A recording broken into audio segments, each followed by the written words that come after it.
पाया काबू।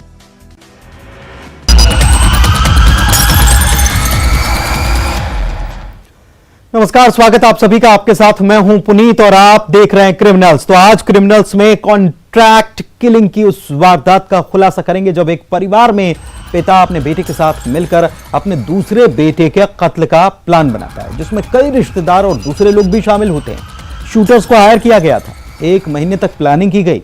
एक कत्ल, 18 किरदार, हिस्ट्री शीटर बेटे का मर्डर। कत्ल की इनसाइड स्टोरी कुछ ही देर में इसके साथ ही होगा। इंदौर का आफ्ताब 36 टुकड़े करके जंगल में फेंक देने की धमकी। पूरा मामला कुछ ही देर में और बताएंगे कहां रात में हुई ठाए ठाए। पीने से रोकने पर पत्नी को मार डाला। शुरू कर रहे हैं क्रिमिनल्स।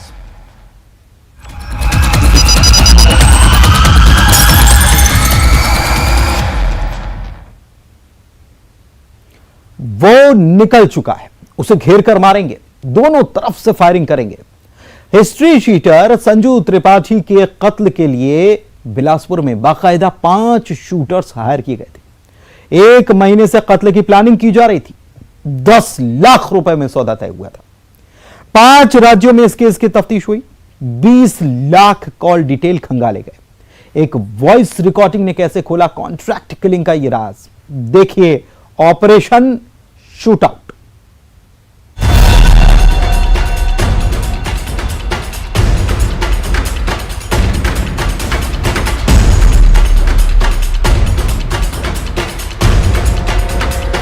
उसके मोबाइल में एक रिकॉर्डिंग करीब 2 महीने पुरानी थी, ये हमें बरामद हुई, जिसमें कि पिता पुत्र संजू त्रिपाठी को मारने की हत्या कराने की पूरी प्लानिंग कर रहे थे।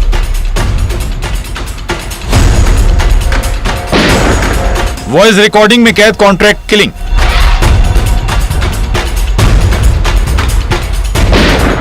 पांच शूटर्स हायर, 10 लाख की सुपारी। 1 महीने पहले बना कत्ल का प्लान। 20 लाख कॉल डिटेल्स की पड़ताल। 1000 सीसीटीवी खंगाले। हिस्ट्री शीटर की हत्या, शूट आउट एट कार। 5 राज्य, एक कत्ल, 18 किरदार। 14 दिसंबर वक्त दोपहर के करीब 4:15 बजे और दिन दहाड़े बिलासपुर के सकरी बाईपास पर हिस्ट्री शीटर संजू त्रिपाठी का बहरेमी से कत्ल। इस कत्ल की प्लानिंग हैरान करने वाली है। इस पूरे केस की तहकीकात आपको बताते हैं। हिस्ट्री शीटर संजू को मारने की प्लानिंग 1 महीने पहले से की गई थी। कॉन्ट्रैक्ट किलिंग का ये मामला है, जिसमें 5 राज्य में इस केस की तफ्तीश हुई। 20 लाख से ज्यादा कॉल डिटेल्स खंगाले गए। 1000 से ज्यादा सीसीटीवी फुटेज की पड़ताल की गई। जिस सुपारी किलिंग में यूपी के 5 शूटर्स हायर किए गए थे, 10 लाख में तय हुआ था हिस्ट्री शीटर संजू त्रिपाठी की मौत का सौदा। पुलिस ने इसको एक ब्लाइंड मर्डर के रूप में ही लिया, क्योंकि घटनास्थल पे कोई आई विटनेस नहीं था, किसी प्रकार की कोई सूचना उपलब्ध नहीं थी। हम लोगों ने संदेहियों को उठा के पूछताछ शुरू करी, परिवार वालों से पूछताछ शुरू करी और धीरे धीरे जो पूरी कहानी है वो स्पष्ट होती गई। संजू की मौत पर मुहर लगाने के लिए 1 महीने पहले शूटर्स यूपी से बिलासपुर आए और एक फार्म हाउस पर कत्ल के मास्टरमाइंड ने शूटर्स को रुकवाया। मास्टरमाइंड कौन है, इसका खुलासा होश उड़ाने वाला है। बकायदा रेकी की गई, जिसमें मास्टरमाइंड शूटर्स को संजू की लोकेशन दे रहा था। किस कार से कौन भागेगा, रूट कौन सा होगा, सब तय था। और फिर 14 दिसंबर को एक इनपुट मिला, संजू त्रिपाठी फार्म हाउस जा रहा है। और फिर तय हुआ, लौटते वक्त सकरी बाईपास पर जब स्पीड ब्रेकर पर कार धीमी होगी, तब संजू को घेर कर दोनों तरफ से मारेंगे। और हुआ भी ऐसा ही। इस बाईपास पर स्पीड ब्रेकर पर कार धीमी हुई और दोनों तरफ से गोलियां चली और हिस्ट्री शीटर संजू त्रिपाठी को मौत के घाट उतार दिया गया।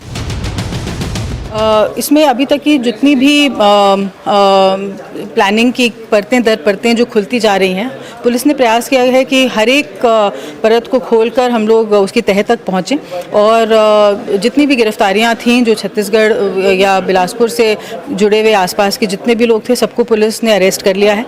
शूटर्स की लोकेशंस हमारे पास आ चुकी हैं और टीम्स अभी भी फील्ड में लगी हुई हैं। शूटर्स को पहले 5 लाख रुपए दे दिए गए थे, 5 लाख देना बाकी था। इस कत्ल का मास्टरमाइंड नेपाल भागने की फिराक में था, जिसने ये कहा था मेरा भागना बहुत जरूरी है और वो जब जिसे कहेगा वो सरेंडर करेगा, ये वादा भी कि सबको जेल से छुड़वा लेगा।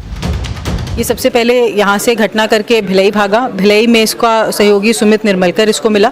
दोनों उसके बाद से लगातार साथ थे। ये लोग पहले गोंदिया पहुँचे। गोंदिया में कुछ टाइम रुकने के बाद ये लोग वहाँ से भोपाल गए, भोपाल से इंदौर गए, इंदौर से दिल्ली गए और दिल्ली से इन्होंने एक बस पकड़ी जो कि सीधे काठमांडू की बस थी। हमें ये जानकारी जैसे ही प्राप्त हुई, दिल्ली पुलिस से हमने संपर्क किया और उन्होंने बहुत सहयोग करते हुए हमें उस बस की नंबर और लोकेशन प्रोवाइड की कि वो किस रूट से काठमांडू तक जाएगी। मास्टरमाइंड नेपाल भागने की फिराक में था, जो वारदात के बाद अपने साथी के साथ भिलाई गया। उसके बाद दूसरे स्टेट मध्य प्रदेश, यहाँ भोपाल और इंदौर, फिर तीसरे स्टेट दिल्ली, जहाँ से मास्टरमाइंड ने बस पकड़ी और वो नेपाल जाने वाला था। लेकिन चौथे स्टेट यूपी के लखनऊ में रात के करीब 3 बजे बस रुकवाकर उस मास्टरमाइंड को पकड़ा गया। हमने जब उसका पूरा अवलोकन किया तो ये समझ में आया कि लखनऊ के आसपास एक गुंजाइश बन सकती है जब हम इस बस को रोककर इन लोगों को अरेस्ट कर सकते हैं। हमारी टीम्स लेकिन थोड़ा पीछे थी, तो हम लोगों ने लखनऊ पुलिस से रात में 12 बजे परसों संपर्क किया और उन्होंने एक बेहतरीन हमें रिस्पॉन्स देते हुए 3 बजे रात को उस चलती बस को रोककर इन दोनों को एप्रीहेंड किया वहाँ पे और उसके बाद हमारी टीम को इन्होंने कब्जे में लिया। मास्टरमाइंड निकला मृतक संजू त्रिपाठी का भाई कपिल त्रिपाठी। मृतक संजू के पिता जय नारायण त्रिपाठी भाई कपिल ने ये साजिश रची, जिस कत्ल में शूटर्स को मिलाकर 18 किरदार है। एक वॉइस रिकॉर्डिंग से खुला दहशत के दी एंड का राज।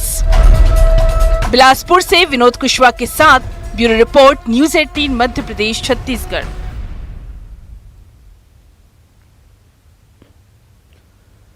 तो बिलासपुर में जिस हिस्ट्री शीटर संजू त्रिपाठी का कत्ल हुआ था, उसके कत्ल का मास्टरमाइंड निकला उसका ही भाई। जिस कत्ल में शामिल थी संजू की बहू, यानी कि उसके भाई की कपिल की पत्नी, जो अपने पति कपिल के नेपाल भागने की राजदार थी। और इस हत्या में मृतक संजू का पिता भी शामिल था।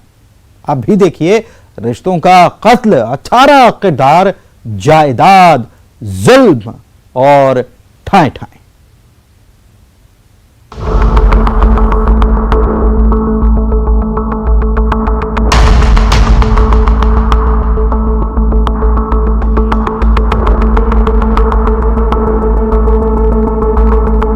त्रिपाठी ने अपने पिता के साथ कई बार मारपीट भी की थी, गाली गलौच एक कॉमन वो था।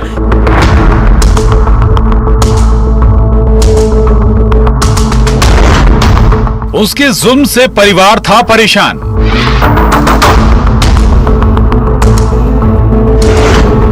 वॉइस रिकॉर्डिंग में बेटे के कत्ल का प्लान। इसमें काफ़ी प्रमुख जो हमें सुराग मिला वो जय नारायण त्रिपाठी, जो कि संजू त्रिपाठी और कपिल त्रिपाठी का पिता है, उसके मोबाइल में एक रिकॉर्डिंग करीब 2 महीने पुरानी थी, ये हमें बरामद हुई, जिसमें कि पिता पुत्र कपिल त्रिपाठी और जय नारायण त्रिपाठी दोनों अपने बेटे संजू त्रिपाठी को मारने की हत्या कराने की पूरी प्लानिंग कर रहे थे। पिता भाई ने रची थी साजिश।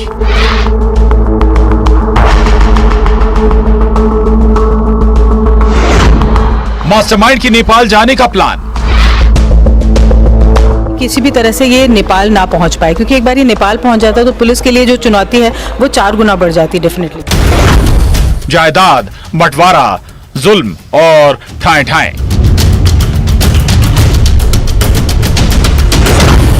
Operation shootout.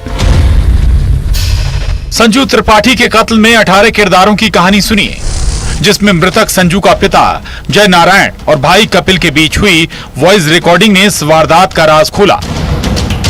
इसमें काफ़ी प्रमुख जो हमें सुराग मिला वो जय नारायण त्रिपाठी, जो कि संजू त्रिपाठी और कपिल त्रिपाठी का पिता है, उसके मोबाइल में एक रिकॉर्डिंग करीब 2 महीने पुरानी थी, ये हमें बरामद हुई, जिसमें कि पिता पुत्र कपिल त्रिपाठी और जय नारायण त्रिपाठी दोनों अपने बेटे संजू त्रिपाठी को मारने की हत्या कराने की पूरी प्लानिंग कर रहे थे और कैसे कैसे शूटर्स बुलाए जाएंगे, कहाँ से बुलाए जाएंगे, किस पर ये ब्लेम डाला जाएगा पूरी घटना को कराने का, और कैसे कपिल त्रिपाठी नेपाल भाग जाएगा घटना करा के, और फिर उसके बाद बाहर रहते हुए कि उसने ये ज़रूर कहा कि मेरा बाहर रहना बहुत आवश्यक है, तभी मैं बाकी सब लोगों को बचा लूंगा। तो ये सारी चीज़ों से कहीं ना कहीं हमें एक बात स्पष्ट लगने लगी कि कपिल त्रिपाठी की इसमें मुख्य भूमिका है। हत्या के बाद मृतक संजू का भाई कपिल नेपाल भागने की फिराक में था, जिसमें उसकी मदद उसकी पत्नी ने की, जिसका पिथौरागढ़ में मायका है। पुलिस को कपिल की लोकेशन मिल रही थी और फिर यूपी के लखनऊ में मास्टरमाइंड कपिल को रात 3 बजे बस से पकड़ा गया। देखिए, जितने भी इसमें मुख्य किरदार हैं वो कपिल त्रिपाठी और जय नारायण त्रिपाठी से बहुत क्लोजली जुड़े हुए हैं। जो इसकी पत्नी है वो पूरी तरह से इस घटनाक्रम की पूरी प्लानिंग में इन्वॉल्व थी। इसका मायका पिथौरागढ़ नेपाल में है और वहाँ कपिल कहाँ छुपने जाएगा घटना के बाद, इसमें पूरा इसने सहयोग किया। घटना के बाद इसका सूटकेस पैक करके गार्ड को भी दिया, जिस सूटकेस को हम लोगों ने पूछताछ में बरामद किया है। इस कत्ल में संजू का पिता जय नारायण, भाई कपिल और कपिल के दोस्त शामिल थे। वो महिला और उसके रिश्तेदार भी जिस पर संजू जुल्म ढाहता था। इसके अतिरिक्त भरत तिवारी और उसके जो भतीजा और भांजा रवि और आशीष तिवारी, ये सभी एक साथ शनिचरी में रहते थे, जो कि जय नारायण त्रिपाठी की प्रॉपर्टी थी और वहाँ पे कुछ दुकानें भी थीं। संजू त्रिपाठी लगातार दबाव डाल रहा था अपने पिता पे कि वो पूरी प्रॉपर्टी वो संजू त्रिपाठी के नाम पे कर दें, जिससे कि क्योंकि अगर वो उसका ये कहना था कि अगर आपकी मौत हो गई तो ये सभी लोग तिवारी लोग आपके प्रॉपर्टी को हड़प लेंगे, तो ये मेरे नाम पे करो। इस बात पर संजू त्रिपाठी ने अपने पिता के साथ कई बार मारपीट भी की थी। गाली गलौच एक कॉमन वो था। दरअसल पूरा परिवार संजू के बुरे सलूक से परेशान था, जिसे प्रॉपर्टी जायदाद में हक चाहिए था, जिसे लेकर वो पिता के साथ मारपीट करता। भाई कपिल पर संजू ने हमला करवाया था, जिसकी रिपोर्ट मई में सिविल लाइन थाने में हुई थी। कपिल और संजू के बीच में भी एक मारपीट हुई थी और उसमें एक सिविल लाइन थाने में मई में एक एफआईआर भी पंजीबद्ध हुई थी। तो एक पूरा परिवार एक तरीके से इनसे त्रस्त हो गया था। कपिल त्रिपाठी के करीबी जो सहयोगी प्रेम श्रीवास, उसकी एक प्रमुख भूमिका रही। इसके अतिरिक्त अमन गुप्ता को 4 लाख रुपए में ये बात हुई थी कि उसको 4 लाख रुपए दिए जाएंगे, और वो भी कपिल त्रिपाठी से काफ़ी जुड़ा हुआ व्यक्ति था। उससे पूर्व में कर्जा वगैरह भी ले चुका था। उसने अपनी गाड़ियाँ भी प्रोवाइड करी। तो ये कहीं ना कहीं हर जो इसमें इन्वॉल्वमेंट है वो इसके परिवार से जुड़े हुए ही लोग इसमें सामने। यानी संजू के जुल्म की कहानी बढ़ती जा रही थी। संजू पर पुलिस की माने तो 30 मामले दर्ज हैं। संजू की दहशत के द एंड के लिए परिवार ने मिलकर संजू के कत्ल का प्लान बनाया। प्रेम श्रीवास जो इस घटना का मुख्य एक और किरदार है, जिसने कि पिस्टल्स को प्रोक्योर करने से लेकर शूटर्स से संपर्क करने तक बहुत अहम भूमिका निभाई है। यही वो व्यक्ति था जो कि कपिल त्रिपाठी के साथ अंबिकापुर गया था 2 दिसंबर को, और वहाँ से 2 पिस्टल्स इन लोगों ने झारखंड के एक सप्लायर के माध्यम से प्राप्त की थी। इसमें रायगढ़ का एक व्यक्ति है जिसने एक इंटरमीडिएरी की भूमिका इसमें निभाई थी। रायगढ़ और झारखंड के दोनों आरोपियों को भी गिरफ्तार कर लिया गया है। और प्रेम श्रीवास के माध्यम से ही उत्तर प्रदेश के जो 5 शूटर्स हैं उनसे संपर्क किया गया और उनसे समन्वय किया गया। 5 लाख रुपए Kapil Tripathi already in shooters को दे चुका था। 10 लाख रुपए में पूरी कार्य करने की बात हुई थी। ऑपरेशन शूटआउट, जिसमें जायदाद, जुल्म और रिश्ते के कत्ल का खुलासा हैरान करने वाला। बिलासपुर से विनोद कुशवाहा के साथ bureau report, news 18 Madhya Pradesh Chhattisgarh. एक लड़का लड़की को प्रपोज करता है, लेकिन इस प्यार की कहानी का सच जब लड़की को पता चला तो उसके होश फाख्ता हो गए। यहां पर प्यार में कैद था प्रेम जाल। फरियादिया का आरोप है कि लड़के ने खुद को राहुल बताया, लेकिन वो निकला आफ्ताब। आरोप यह भी कि आफ्ताब ने लड़की को दी टुकड़े टुकड़े कर देने की धमकी।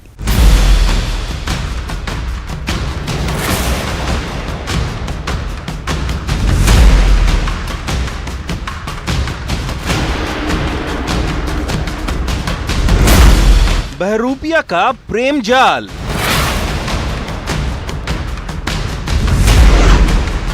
इंदौर का आफताब।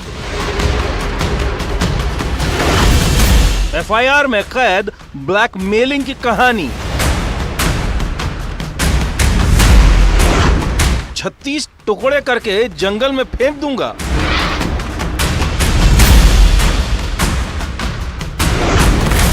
बहरूपिया की दोस्ती वाली चाल। एक और लव जिहाद की बिसात।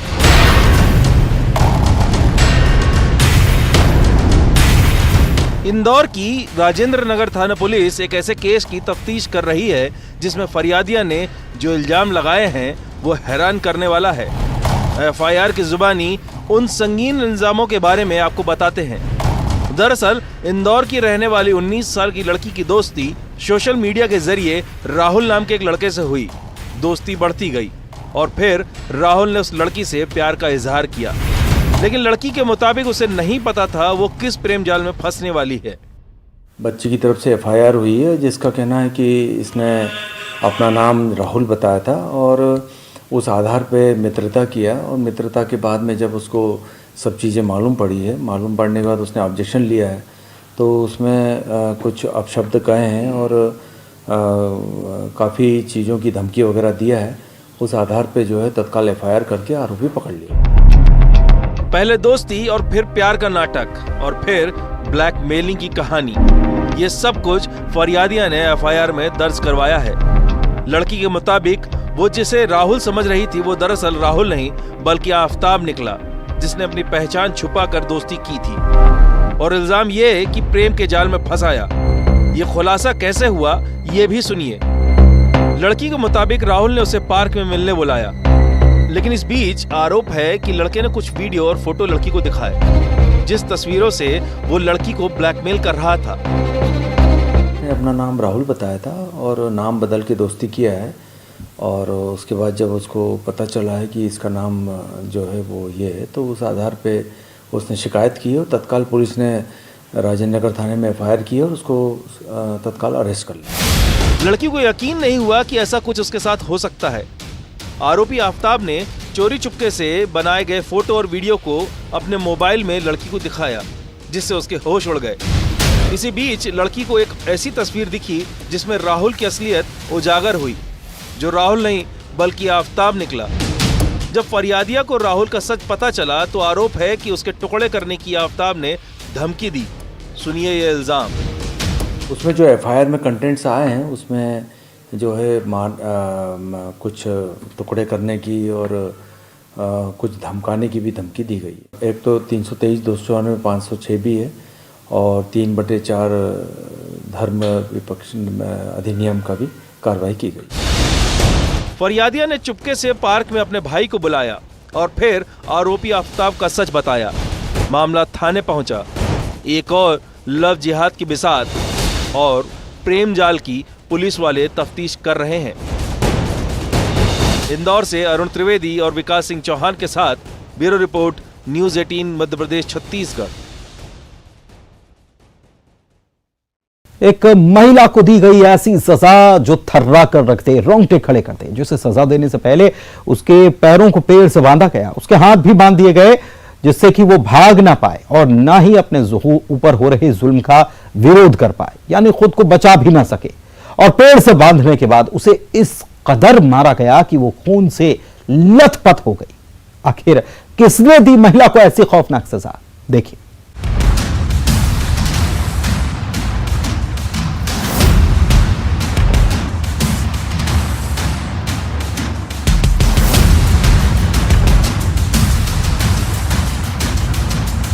ये तस्वीर अपने आप में कई सवाल खड़े करती है। जब एक महिला को सजा दी गई, सजा देने वाले उसके अपने ही हैं, जिसे ऐसी सजा दी गई जिसे देखकर सब हैरान रह गए।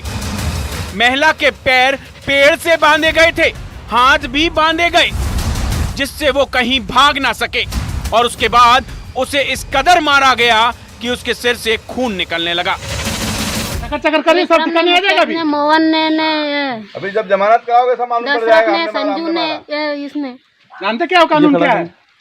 हाँ ये घर ये हाँ ये नहीं वो है घर, उसके घर में छुप गए। एक वो कमल इनने मारा मेरे को पकड़ के। लहूलुहान हुई ये महिला जख्मी हालात में अपने ऊपर हुए टॉर्चर की कहानी खुद सुना रही है। किसने उसे ऐसी सजा दी, उस पर जुल्म किसने ढहाया, सुनिए जरा। तारागढ़ में जो महिला के साथ कल जो घटना घटित हुई है, ये करीब फरवरी मार्च में घर से अपने पड़ोसी के साथ में भाग गई थी और दस्तयाब होने 5-7 दिन बाद दस्तयाब हो गई थी। दस्तयाब होने के बाद में इसने परिवार वालों से बोल दिया कि मैं तो उसी के साथ रहूँगी और उसी के साथ रहने भी लगी थी। तो परिवार वालों ने मना कर दिया कि ठीक है अब हमारे घर पे मत आना, लेकिन ये कल वापस आकर के और अपने पति घर पे आकर के बोली कि मैं अब यहीं पे रहूँगी। इस बात को लेकर के पति और पति के परिवार वाले, थानूलाल है इसके पति का नाम, और ये परिवार वालों ने मिलकर करीब 7-8 व्यक्तियों ने इसे रस्सी से बांध दिया और इसके साथ मारपीट की। रतलाम के आलोट से ये तस्वीर आई है रिश्तों के जख्मी होने की, जिसका वीडियो सोशल मीडिया पर वायरल हो रहा है। गांव वालों से पुलिस को ये खबर लगी, पुलिस ने महिला को छुड़ाया। मारपीट की सूचना मिलते ही पुलिस गई और वहां से इनको आरोपियों को भी राउंड अप कर लिया है और महिला का मेडिकल कराया है। मेडिकल के आधार पर क्योंकि सिर में उसके गंभीर चोट लगी थी, तो 326 के अलावा 342 और 506-34 धारावी के अंतर्गत प्रकरण कायम करके विवेचना की जा रही है और आज आरोपियों को हम जेल भेजेंगे। क्यों सड़क पर आई घर की कहानी, दरख्ते रिश्तों की ये वो कहानी है जिसमें आरोप है कि महिला कुछ दिन पहले अपने पति को छोड़कर प्रेमी के साथ रहने चली गई थी और फिर वापस ससुराल चली आई, जहां पति के खाली मकान का ताला तोड़कर वो रहने लगी और यही बात ससुराल वालों को नागवार गुजरी, जिसकी उसे जो सजा दी गई वो थर्रा कर रख देती है। अभी 2-3 लोग अभी बाहर हैं, तो उनको भी हम शीघ्र 1-2 दिन के अंदर गिरफ्तार करके उनको। कितने लोगों के खिलाफ प्रकरण पंजीबद्ध होता? कुल मेरे ख्याल से 8 व्यक्तियों के खिलाफ प्रकरण है। इस मामले में पुलिस ने पति समेत 8 आरोपियों को गिरफ्तार किया है। आरोपियों का जुलूस भी निकाला गया। रतलाम से सुधीर जैन के साथ bureau report, news 18 Madhya Pradesh, Chhattisgarh.